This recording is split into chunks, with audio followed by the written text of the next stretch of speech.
ایک نماز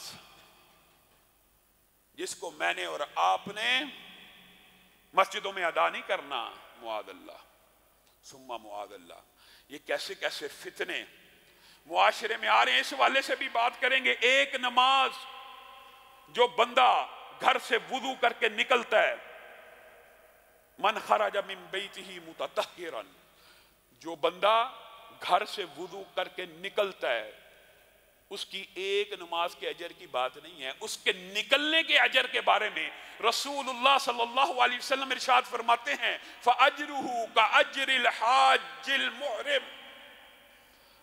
ایک بندہ گھر سے وضو کیا، باجماعت نماز کے لیے مسجد کی طرف چل پڑا، نماز ابھی ادا نہیں کی، اس بندے کا یہ وضو کرنے کا عمل اور نماز باجماعت پڑھنے کی نیت کا جو اجر ہے وہ ایسا ہے گویا ایک حج کے برابر ہے یا ایک حاجی کے اجر و ثواب کے برابر ہے۔ اگر بات اتنی ہونا بات مکمل ہے، لیکن نبی کریم صلی اللہ علیہ وسلم نے کوئی مغالطہ بھی نہیں چھوڑا کہ اجر الحاج المحرم۔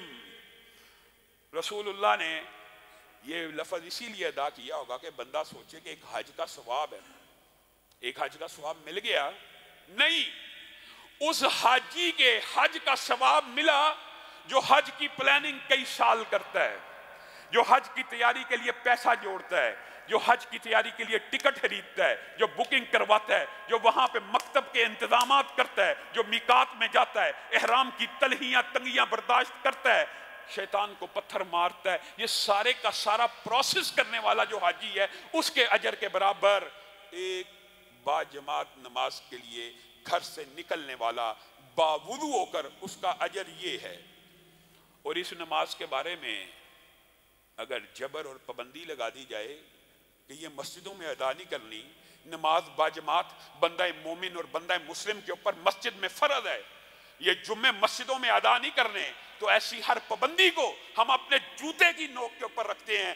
اگر بندہ نماز ہی نہیں پڑھنا چاہتا، میرے بھائیوں، ایک تو بیماری آ گئی، ایک تو وبا آ گئی، اب اس بیماری کو دور کرنے کے جو اسباب ہیں ان میں سے ایک سبب مسجدوں میں آ کے رب کو منانا بھی ہے۔ ایک تو بیماری آ گئی، پہلے ہی بندہ مصیبت میں پھنس گیا، اب اس مصیبت کو دور کرنے کے جو اسباب ہیں ان کو بھی بند کر دو، جاؤ پھر مسجدوں سے نکل ہی جاؤ، دفع ہو جاؤ، بات ختم۔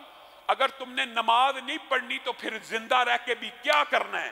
ایسی زندگی سے خدا کی قسم، ایسی زندگی سے ہماری تو یہ خواہش ہے کہ سجدے میں سر ہو اور روح قبض ہو جائے، مسجد میں بندہ موجود ہو اور روح قبض ہو جائے، اللہ ہم سب کو باجماعت نمازیں پڑھتے ہوئے دنیا سے لے جائے۔ یہ ہمیں نیا فلسفہ سکھانا چاہتے ہیں کہ باجماعت نمازوں سے دوڑ جاؤ، گھروں میں ادا کرو۔ جو بندہ مسجد میں اللہ کا حق ادا نہیں کرتا وہ بالآخر گھر میں بھی اللہ کا حق آہستہ آہستہ نمازوں سے بھی دور ہو جاتا ہے۔ جو اکھڑے ہیں نمازوں سے وہ اکھڑ گئے ہیں۔ اسی کا نام لے کے بات کرنا مقصود نہیں ہے، لیکن ہم نے عینی مشاہدہ کیا اس بیماری کے اندر۔ وہ لوگ جو باجماعت نمازی تھے گھروں میں بیٹھے، نمازیں بھی چھوٹ گئیں، فلموں کے رسیا بھی ہو گئے، ڈرامے بھی دیکھنا شروع کر دیے، معاذ اللہ۔ نیکیوں کو آسان کرتی ہیں اور برائیاں برے رستوں کو اور گناہوں کو آسان کرتے چلے جاتے ہیں۔ میرے بھائیوں، یہ نماز باجماعت، یہ تو بات ضمنی طور پہ آئی ہے تو آپ کے سامنے رکھ رہا ہوں، لیکن اگر اب بات آئی ہے تو یہ بھی سن لیجئے۔ مصیبتیں کیوں آتی ہیں، پریشانیاں کیوں آتی ہیں؟ ظہر الفساد فی البر والبحر بما کسبت ایدی الناس لیذیقہم بعض الذی عملوا لعلہم یرجعون۔ اللہ کہہ رہا ہے کہ مولوی کہہ رہا ہے، زمین پر خشکیوں اور تریوں پر آفتیں، مصیبتیں، وبائیں، بلائیں آ گئی، کس وجہ سے؟ بما کسبت ایدی الناس، یہ ان لوگوں کے ہاتھوں کی کمائی ہے۔ اللہ کہہ رہا ہے یہ لوگوں کے ہاتھوں کی کمائی کی وجہ سے وبائیں آ گئی، لیذیقہم، تاکہ میں، اللہ تعالیٰ نے علت بھی بیان کر دی، میں ان کو مزہ چکھاؤں، کس کا؟ ان چھوٹی چھوٹی مصیبتوں کا، پریشانیوں کا، عذابوں کا۔ کس وجہ سے اللہ یہ بیماریاں نازل کر رہا ہے؟ اللہ تو یہ فلسفہ بیان کر رہا ہے لعلہم یرجعون، کہ شاید وہ یہ بیماریاں اور وبائیں دیکھ کے اللہ کی طرف پلٹ آئیں اور یہ بیماریاں اور وبائیں دیکھ کے مسجدوں کو بند کر دیں. یہ اللہ کہہ رہا ہے کہ اس لیے نازل ہوئی بیماریاں وبائیں تاکہ لوگ مسجدوں میں آئیں، تاکہ لوگ اللہ کی طرف رجوع کریں. صحابہ کا یہ طرز عمل تھا، جب آسمان سے بلائیں اور وبائیں آتی آپ مسجدوں میں پناہ لیتے اور اللہ کی بارگاہ میں آ کے گڑ گڑاتے، اللہ تعالیٰ وبائیں اور بلاؤں کو دور کر دیتا. یہاں پہ الٹا فلسفہ ہے.